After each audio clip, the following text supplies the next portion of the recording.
Hi, my name is Jonathan Hicks. I'm back at the Dice Cup, and this evening I'm joined by Steve. And we just finished playing Blokus Duo, which is a two-player version of the original Blokus, which I think was a four-player game. You can see this is the end of our game here, and essentially you take it in turns to place these pieces on the grid, and until effectively the grid becomes full up and you can't place any more.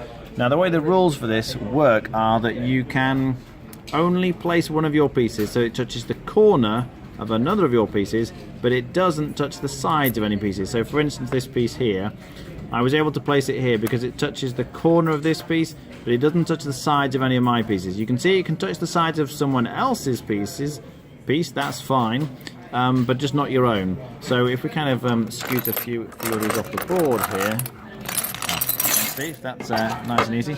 There's two starting positions, so I kind of start on one, and Steve starts on another, and then you take it in turn. So I could put this one here, and then he would place a piece, and then I could put a piece maybe like here, and then he could place a piece, and we kind of take it in turns like this, putting the pieces on.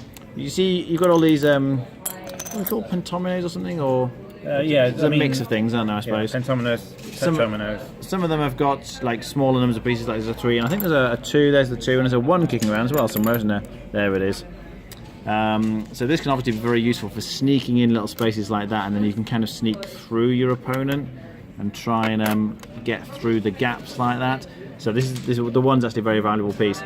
At the end of the game, you effectively get a minus score according to the number of pieces that are left over, and not just the pieces, but it's the size. So this would be 1, 2, 3, 4, 5. This is also 5, so I would have a score of -10 if I were left with these at the end of the game. And whoever has the sort of least negative score, effectively, is the winner. What do we think? It's very good. I think the way it works and the placing of the pieces means you're trying to block each other in, but invariably you can't. Like here, you can squeeze through gaps, and once you're through the gap, you're into open space.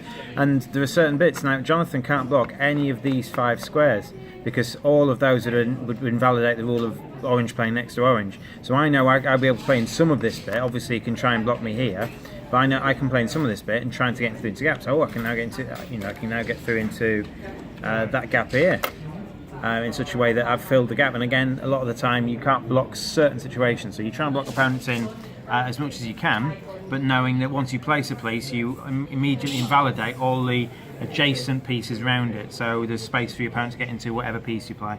I think it's very good. I think personally I would want to play the 4-player variant. I think if you've only got 2 players, it's absolutely fine. It's a very quick game that it's really easy to understand and so on.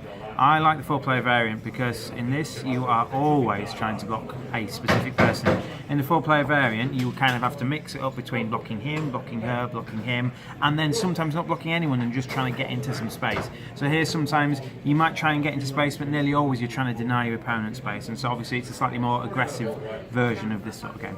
Rating? It's a fine game, 7 out of 10. Okay. I really like the original Blokus.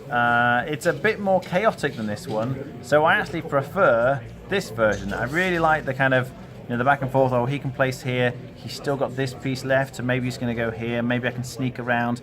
But you're also trying to save key pieces. Like I was saying, the little 1 piece is really, really useful, so you don't want to use it unless you have to, but sometimes being able to break through and get into the open space on the other side is particularly valuable.